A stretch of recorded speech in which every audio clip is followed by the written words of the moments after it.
دوستو السلام علیکم۔ زانی عورت میں یہ 3 نشانیاں ضرور ہوں گی۔ زانی عورت کی پہچان نبی کریم صلی اللہ علیہ وسلم نے فرمایا، یہ دنیا انسان کو بہت باتی ہیں۔ اللہ تعالیٰ تمہیں دیکھ رہا ہے کہ تم کیسی زندگی گزارتے ہو۔ عورتوں کے فتنے سے بچ جانا اور دنیا میں دت نہ ہو جانا۔ آپ صلی اللہ علیہ وآلہ وسلم نے فرمایا، جو عورت خوشبو لگاتی ہے، کسی قوم کے پاس سے گزرتی ہے اور قوم کو اس کی خوشبو پہنچ جاتی ہے تو یہ بدکار عورت کی نشانی ہے۔ زانی عورت کی پہلی نشانی یہ ہے کہ وہ اکثر تنہا ہنستی ہیں۔ آپ بات کرتے ہیں لیکن وہ جواب نہیں دیتی، سوچتی رہتی ہیں، یہاں تک کہ بعض اوقات وہ دور کی سوچ میں خواب دیکھتی ہیں لیکن آپ سمجھ نہیں سکتے ہیں کہ وہ کیا سوچ رہی ہیں۔ کام پر جانا اور دیر تک کام کرنا۔ آپ کو اس طرف توجہ دینی ہوگی کہ وہ کہاں جاتی ہیں اور اسی دوران وہ کس سے ملتی ہیں۔ امکانات یہ ہیں کہ وہ کسی تیسرے شخص کے ساتھ مصروف ہو۔ اس کی آنکھوں میں دیکھو، جب لوگ مجرم محسوس کریں گے یا کچھ چھپائیں گے تو وہ آنکھوں سے رابطے سے گریز کریں گے۔ جب بھی ممکن ہو اپنی بیوی سے آنکھ سے رابطہ کرنے کی کوشش کر لے۔ اپنی بیوی کی آنکھیں دیکھنا۔ بیوی کی زنا کی تصدیق کرنے کا ایک اچھا طریقہ یہ ہے، زیادہ تر خواتین ہم بستری میں کافی اناڑی اور غیر فعال ہوتی ہیں۔ اچانک ایک دن وہ آپ کے ساتھ مختلف پوزیشن میں ہم بستری کرتی ہیں، آپ کو زیادہ خوش کرتی ہیں۔ بستر پر پوزیشن تبدیل کرتی رہتی ہیں۔ یہ بھی ایک نشانی ہے کہ وہ کسی تیسرے فرد کے ساتھ اپنی خواہشات کو پورا کرنے کے لیے آپ کو استعمال کرتی ہیں۔ 6 میں زیادہ پرکشش عورت زانی علامت ہے۔ عورت اللہ کی تخلیق کردہ ایک خوبصورت ہستی ہے۔ عورت کے دم سے دنیا میں خوبصورتی کا ایک جہاں آباد ہے۔ عورت ایک سمندر کی طرح ہے۔ عورت کو سمجھنا آسان بالکل بھی نہیں ہے۔ عورت ماں کی روح میں دنیا کا مخلص ترین اور خوبصورت ترین رشتہ ہے، اور وہیں پر عورت بیوی کے روپوں میں مرد کے لیے راحت کا باعث ہے، جبکہ عورت کے ایسے روپ بھی ہیں جن کی وجہ سے کئی گھر برباد ہو جاتے ہیں اور بدبختی اور بے برکتی ایسے گھروں کا مقدر بن جاتی ہے، جبکہ ایسی عورتیں سخت ترین عذاب کی مستحق ہیں اور ان میں سے کوئی بھی جنت میں داخل نہیں ہوگی۔ آپ کو بد کردار عورت کی پہچان بتائیں گے۔ حالانکہ نبی کریم صلی اللہ علیہ وآلہ وسلم نے فرمایا کہ تمہارے بدترین عورتیں وہ ہیں جو زینت کا اظہار کرنے والی ہوں، تکبر سے چلتی ہیں۔ ایسی عورتیں منافق ہیں، ان میں سے کوئی بھی جنت میں داخل نہ ہوگی۔ پھر خاص وہ عورتیں ہیں جو مردوں کو مائل کریں اپنے لباس اور اپنی چال سے، ان کو اپنی طرف مائل کرے۔ ترجمہ: اور جو کوئی بدکاری کرے تمہاری عورتوں میں سے تو گواہ لاؤ، ان پر 4 مرد اپنوں میں سے، پھر اگر وہ گواہی دے دے تو بند رکھو ان عورتوں کو گھروں میں یہاں تک کہ وہ ٹالے ان کو موت یا مقرر کر دے اللہ ان کے لیے کوئی راہ۔ اور جو 2 مرد کرے تم میں سے وہی بدکاری تو ان کو سزا دو، پھر اگر وہ توبہ کرے اور اپنی اصلاح کر لے تو ان کا خیال چھوڑ دو، بے شک اللہ توبہ قبول کرنے والا مہربان ہے۔ محترم ناظرین، ویڈیو کو آخر تک دیکھیں، انشاءاللہ بہت پسند آئے گی۔ انسانی فطرت یہ ہے کہ ہر شخص نے ہم خیال اور اپنے جیسی طبیعت کے لوگوں کے ساتھ بیٹھنے کو ترجیح دیتا ہے اور اپنے ہم خیال و ہم جلیسے کے ساتھ رہنے میں خوشی محسوس کرتے ہیں۔ اسی فطری جذبے کو قرآن مجید نے بھی بیان کیا ہے، جس میں بتایا گیا ہے کہ زانی مرد سے زناکاری پر رضامند وہی عورت ہوتی ہے جو زانیہ یا مشرکہ ہو، کہ زنا کو عیب نہ سمجھتی ہو۔ ایسی عورت کے ساتھ رہنے کو قبول وہی مرد کرتے ہیں جو ایسی جیسا بدکار یا مشرک ہو کہ زنا کی حرمت کا قائل نہ ہو۔ زناکاری کرنا یا زانیہ سے نکاح کرنا، اس طرح اپنے پاک دامن عورتوں کو زانی مردوں کے نکاح میں دینا مومنوں پر حرام ہے۔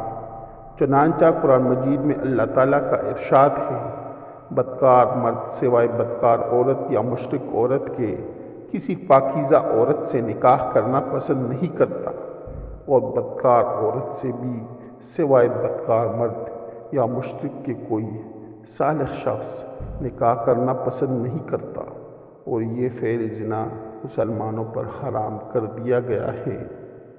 محترم ناظرین، درجہ بالا آیات میں نہ صرف لوگوں کی پسندیدگی کو بیان کیا گیا ہے، بلکہ اہل ایمان کو حکم دیا گیا ہے کہ ایسا زانی یا زانیہ جس نے توبہ نہ کی ہو، جس کے زنا کی شہرت عام ہو، اس کے ساتھ کسی مومن کا نکاح جائز نہیں ہے۔ جس کسی مرد یا عورت کی بدچلنی کا علم ہو تو اس کے باوجود اس سے نکاح کرنا اہل ایمان کے لیے حرام ہے۔ اگر وہ اس گناہ سے توبہ کر لے، اس عمل کو ترک کرے، اپنی اصلاح کر لے، تو زانی یا زانیہ کی صفت ان سے ختم ہو جائے گی۔ آیات کا منشا یہی ہے کہ جن لوگوں کی بدکاری معلوم ہو، ان کو جیون ساتھی منتخب کرنا گناہ ہے۔ اس سے اہل ایمان کو پرہیز کرنا چاہیے، کیونکہ ایسا کرنے سے بدکاروں کی حوصلہ افزائی ہوگی۔ اس حکم خداوندی میں یہ بتانا بھی مقصود ہے کہ زنا ایسا قبیح فعل ہے جس کا مرتکب اسلامی معاشرے اور صالح خاندانی نظام کو حصہ بننے کے قابل نہیں رہتا۔ اس لیے ارشاد فرمایا گیا ہے، ناپاک عورتیں ناپاک مردوں کے لیے مخصوص ہے، اور پلیت مرد پلیت عورتوں کے لیے ہیں، اور اس طرح پاک و طیب عورتیں پاکیزہ مردوں کے لیے مخصوص ہیں، اور پاک و طیب مرد پاکیزہ عورتوں کے لیے ہیں۔ سو تم رسول اللہ صلی اللہ علیہ وآلہ وسلم کی پاکیزگی و طہارت کو دیکھ کر خود سوچ لیتے کہ اللہ نے ان کے لیے زوجہ بھی کس قدر پاکیزہ طیب بنائی ہوگی۔ یہ پاکیزہ لوگ ان تہمتوں سے بری ہیں جو یہ بد زبان لوگ کہہ رہے ہیں۔ ان کے لیے تو بخشش اور عزت و بزرگی والی عطا مقدر ہو چکی ہیں، تم ان کی شاہ میں زبان درازی کر کے کیوں اپنا منہ کالا اور اپنی آخرت تباہ پر بات کرتے ہو؟ محترم ناظرین، اس کا ہرگز یہ مطلب نہیں ہے کہ اگر مرد زانی ہے تو اس کو لازماً زانی عورت ہی ملے گی، یا عورت زانی ہے تو اس کے نصیب میں فقط زانی مرد ہی ہوگا۔ قرآن مجید نے اس کا انکار کیا ہے۔ اللہ سبحانہ وتعالیٰ نے قرآن مجید میں ایسے انبیاء علیہ السلام کا تذکرہ فرمایا ہے کہ جن کی بیویاں کافرہ تھیں۔ فرعون جیسے بدترین کافرہ کی بیوی حضرت آسیہ رضی اللہ تعالیٰ عنہا ہیں، جنہیں اللہ تعالیٰ نے صالحہ خاتون قرار دیا ہے، اور ان کی سیرت کا تذکرہ بھی قرآن مجید میں ملتا ہے، حدیث مبارک میں ہے۔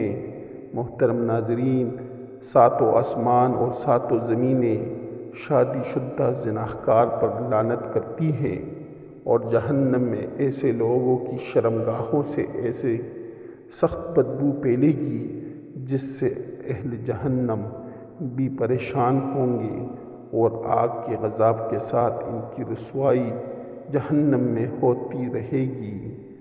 ایک دوسرے حدیث میں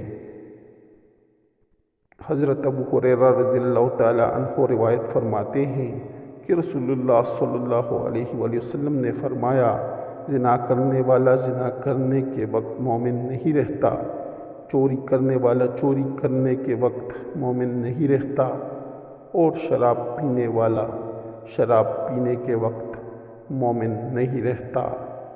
محترم ناظرین، اللہ تعالیٰ کا ارشاد ہے، اور چاہیے کہ ان دونوں کی سزا کے موقع پر مسلمانوں کی ایک اچھی خاصی جماعت موجود ہو۔ قرآن میں یہ آیا ہے، تو ہم لوگوں کو چاہیے کہ اللہ سے ہر وقت توبہ کر لیں۔ اللہ تعالیٰ نے خود واضح کر دیا ہے کہ زانیہ شخص اور زانیہ عورت کو سزا دیتے وقت مسلمان کا موجود ہونا ضروری ہے، اس لیے کہ یہ عبرت حاصل کرے۔ زنا بہت بڑا برا فعل ہے، یہ ہر لحاظ سے قابل مذمت ہے، اس لیے سزا بھی سخت ترین مقرر کی گئی ہے تاکہ دوسرے لوگ اس قبیح اور برے فعل سے اجتناب کریں۔ جب ہزاروں لوگوں کے سامنے اس قبیح فعل پر سزا دی جا رہی ہوگی جو بہت ہی شرمندگی کا مقام ہے، تو جو تماشائی وہاں موجود ہوں گے وہ بھی سوچنے پر مجبور ہو جائیں گے کہ اگر ہم نے بھی ایسا فعل کیا تو کل ہمارا بھی یہی حال ہوگا۔ اصل میں اسلام کا مقصود کسی کو اتنی سخت سزا دینا نہیں، بلکہ ایک پرامن صاف ستھرا معاشرہ کی تشکیل کے لیے سب کچھ مقرر کیا گیا ہے، ورنہ زنا کے ثبوت کے لیے آسان شرائط مقرر کرتے تو ہر روز کسی نہ کسی کو سزا ملتی، لیکن اس کے برعکس اسلام کی اتنی سخت شرائط مقرر کیے گئے ہیں، شاذ و نادر پورے